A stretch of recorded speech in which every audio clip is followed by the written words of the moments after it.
তোমার আকাশ বাতাস, তোমার চন্দ্র সূর্য, তোমার পাহাড় পর্বত আরশের তুলনায় আমাদের হাত দুইখানা বড় ছোট্ট গো আল্লাহ।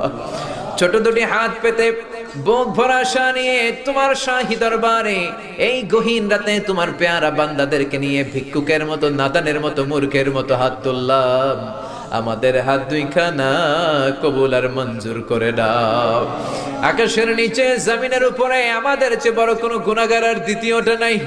এমন কোনো গুনাহ নাই যে আমরা করি নাই, সগীরা কবিরা, জেনে না জেনে, ইচ্ছায় অনিচ্ছায়, শিরকি বেদাতি, বন্ধুর পাল্লায় পড়ে, শয়তানের ধোঁকায় পড়ে হাজার হাজার গুনাহ করেছি। তোমার দরবারে আমরা ক্ষমা চাই, তওবা করলাম, আমার জীবনে গুনাহ করব না। রব্বুল আলামিন আমাদের মাসুম বানিয়ে আমাদেরকে তুমি মাফ করে দাও। আমাদের আব্বা আম্মা, দাদা দাদি, নানা নানি, চাচা চাচি, খালা খালু, মামা মামি,